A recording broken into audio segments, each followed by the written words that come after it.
Semusim berlalu, namun kau selalu peliharaku. Kasih dan setiamu tak pernah layu di hidupku. Lebih luas dari samudra, kebaikanmu Bapa takkan habis di hidupku. Lebih tinggi dari cakrawala, tak terbatas kasih-Mu. Sungguh ku bersyukur.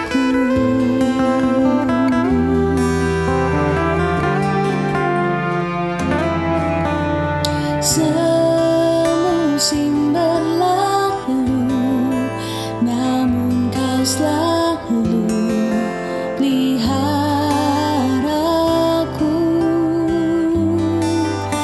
Kasih dan setiamu tak pernah layu di hidupku.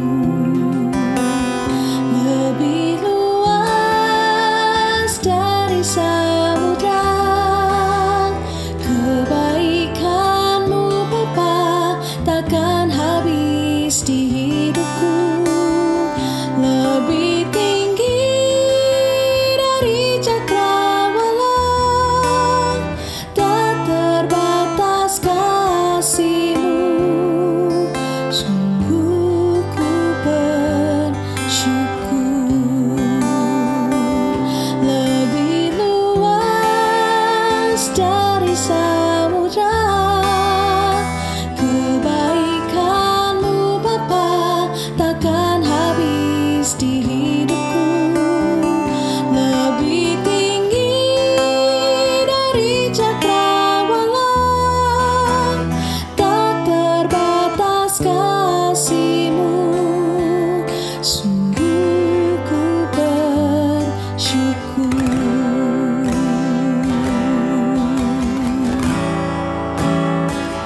Lebih luas dari samudra, kebaikanmu Bapa takkan habis di hidupku. Lebih tinggi dari cakrawala, tak terbatas kasih-Mu. Sungguh ku bersyukur. Tak terbatas kasih-Mu.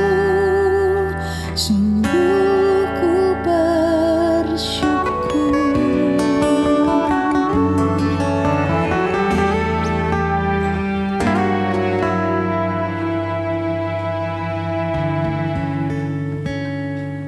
Selamat pagi Bapak Ibu Saudara kasih Tuhan. Salam sejahtera bagi kita semua, bagi jemaat Zion Altar, dan bagi semua pendengar yang mendengarkan di pagi hari ini. Salam sejahtera bagi kita semua.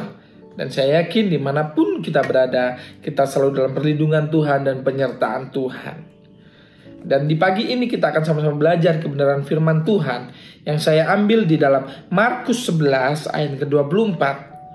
Saya bacakan, karena itu aku berkata kepadamu, Apa saja yang kamu minta dan doakan, percayalah bahwa kamu telah menerimanya, maka hal itu akan diberikan kepadamu. Bapak Ibu Saudara kasih Tuhan, betapa kita sering meminta, kita sering menaikkan doa-doa kita dengan berbagai macam permohonan, pengucapan syukur. Namun di sini ada satu hal, ada beberapa hal yang patut kita pelajari. Bukan cuma kita meminta saja, namun juga kita harus percaya bahwa kita sudah menerimanya. Namun ada hal yang lebih penting. Di perikop ini diceritakan bahwa pohon ara yang sudah kering, nasihat Yesus tentang doa. Jadi bukan cuma kita berdoa kepada Tuhan, kita meminta segala sesuatu. Namun Tuhan juga menekankan di ayat yang ke-22, Yesus menjawab Petrus yang bertanya kepada Yesus, percayalah kepada Allah. Ini adalah syarat utama. Hal utama dalam kita berdoa, kita harus percaya. Kita harus percaya penuh kepada Tuhan. Ayat ke-23, aku berkata kepadamu, sesungguhnya barang siapa berkata kepada gunung ini, beranjaklah dan tercampaklah ke dalam laut, asal, ini saya garis bawahi, saat kita menaikkan permohonan kita kepada Tuhan, doa kita kepada Tuhan, permintaan kita kepada Tuhan, Tuhan ingin kita percaya kepada Allah. Tuhan ingin kita memiliki percaya yang penuh, iman yang penuh kepada Yesus Kristus. Dan di ayat ke-23 juga dibilang, asal tidak bimbang hatinya, tetapi percaya bahwa apa yang dikatakannya itu akan terjadi, maka hal itu akan terjadi baginya. Bapak Ibu Saudara kasih Tuhan, sering kita meminta berkat kepada Tuhan, sering kita meminta perlindungan kepada Tuhan, sering kita meminta kesembuhan kepada Tuhan. Mungkin saat kita tidak dalam kondisi ataupun dalam masalah, dalam pencobaan, kita bisa. Namun saat kita di dalam masalah atau pencobaan itu, apakah kita masih memiliki iman yang benar, kepercayaan utuh kepada Tuhan? Apakah hati kita condong kepada hal lain? Marilah kita lebih meningkatkan iman kita, percaya kita kepada Yesus. Seberapapun masalah yang kita hadapi, kita mau tetap percaya, kita mau tetap mengandalkan Yesus. Kita tidak mau mengandalkan orang lain, namun kita mau mengandalkan Yesus saja di dalam kehidupan kita. Namun Bapak Ibu Saudara Tuhan, tidak berhenti di situ. Di ayat yang ke-24, maka hal itu akan diberikan kepadamu. Masih ada lanjutannya. Dan jika kamu berdiri untuk berdoa, ampunilah dahulu sekiranya ada barang yang sesuatu dalam hatimu terhadap seseorang, supaya juga Bapamu yang di surga mengampuni kesalahanmu. Di sini Bapak Ibu Saudara Tuhan, Tuhan juga menginginkan kita, bukan cuma kita meminta kepada Tuhan, namun Tuhan juga ingin, yang pertama Tuhan ingin kita memiliki percaya yang penuh kepada Tuhan, tidak bimbang, tidak ragu iman kita kepada Tuhan. Dan yang kedua adalah Tuhan mau kita mengasihi sesama kita. Tuhan mau mengasihi bahkan musuh kita. Ayat ke-26, tetapi jika kamu tidak mengampuni, maka Bapamu yang di surga juga tidak akan mengampuni kesalahan-kesalahan. Dengan kata lain, jika kita tidak bisa mengampuni orang yang mungkin sudah berbuat salah pada kita, jangan harap doa kita sepenuhnya dijawab. Tuhan mau kita menebarkan kasih terlebih dahulu, memberikan contoh kasih kepada sekitar kita terlebih dahulu, supaya Kristus itu terpancar dari kehidupan kita, supaya kasih Kristus terpancar dari perilaku kita.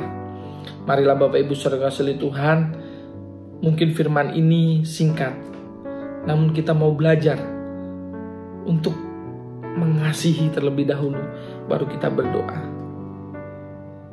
Mari kita menyelidiki hati kita. Apakah masih ada kebencian di dalam kehidupan kita? Apakah masih ada tidak suka terhadap musuh kita? Walaupun orang itu jahat kepada kita, kita mau mengasihi tanpa batas. Kita mau tetap mengasihi mereka. Kita mau memberitakan firman Tuhan melalui kehidupan kita, agar nama Tuhan dipermuliakan. Terima kasih, saya tutup dalam doa. Terima kasih Tuhan, terima kasih. Ajar kami untuk selalu berharap padamu dengan penuh keyakinan, dengan penuh kepercayaan. Biarlah iman kami tumbuh di dalam-Mu Tuhan.